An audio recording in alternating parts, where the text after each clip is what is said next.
सारंगी महाजन यांनी धनंजय मुंडे आणि पंकजा मुंडेंवर टीका केलेली आहे। मुंडे बंधू भगिनी हे गोपीनाथ मुंडेंचे वारसदार नाहीत। गोपीनाथ मुंडेंच्या नखाची सुद्धा त्यांना सर नाही।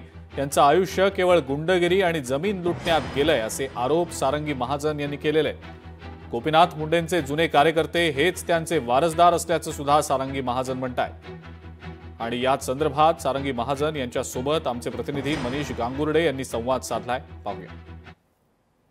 पंकजा मुंडे यांनी काही नावं घेतल्याच्या नंतर आता हा मुंडेंचा वारसदार नेमका कोण असणार आहे यावरती आपल्याशी संवाद साधतायत त्या सारंगी महाजन मॅडम। पंकजा मुंडेंनी थेट काही नावं घेतलेले आहेत, काही बीडचे जे कार्यकर्ते आहेत ते देखील वारसदार आहे असं म्हटलं आहे। नेमकं काय म्हणणं आहे तुमचं? नाही, हे दोघंही वारसदार नाहीयेत आणि यांची तेवढी कुवत पण नाहीये वारसदार होण्याची। गोपीनाथरावांची नखाची सर सुद्धा या दोघांमध्ये नाही आणि यांनी फक्त आयुष्यात गुंडागर्दीचं, खुनाखोनी, मारामारी, जमिनी लुटणे ह्याचंच फक्त राजकारण केलेलं आहे। त्याच्यामुळे हे दोघं वारसदार गोपीनाथरावांचे असू शकत नाही। त्यांचे खरे वारसदार त्यांचे जुने कार्यकर्ते, त्यांनी घडवलेले, कार्यकर्त्यातून झालेले आज मंत्री, आमदार, खासदार हे सर्व त्यांचे वारसदार आहेत।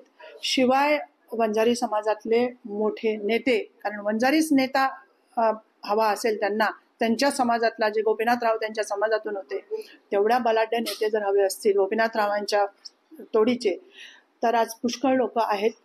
भुजबळ साहेब आहेत, पटेल साहेब आहेत। 1 एकर घेण्याचं आमचं तेवढी हे होती, म्हणजे लिमिट होती, आम्ही घेऊ शकतो। हे लोक 100-100, 50-50 एकरच्या जमिनी हडप केल्या, घेतल्या, काय केलं यांनी? आता तर हडपच करतात। गोपीनाथरावांनी घेतल्या तरी होत्या। 1 एकर जमिनीसाठी हे माझ्याशी भांडतात आहे आणि ज्याच्यावर प्रवीण महाजनांचं नाव आलंय ते आपली स्वतःची म्हणून घेतात आहे का? तर ती बीड बायपासवर कॉर्नर पीस आहे म्हणून। तो मुंडेंचा वारसदार नेमकी कोण असणार आहे? तो स्थानिक नागरिक असणार आहे, कार्यकर्ता असणार आहे, किंवा एखादा बडा नेता असणार आहे? हे पाहणं महत्वाचं ठरणार आहे। मनीष गांगुर्डे, लोकशाही मराठी, ठाणे। लोकशाही मराठी, ऐका, पहा, जागरूक रहा।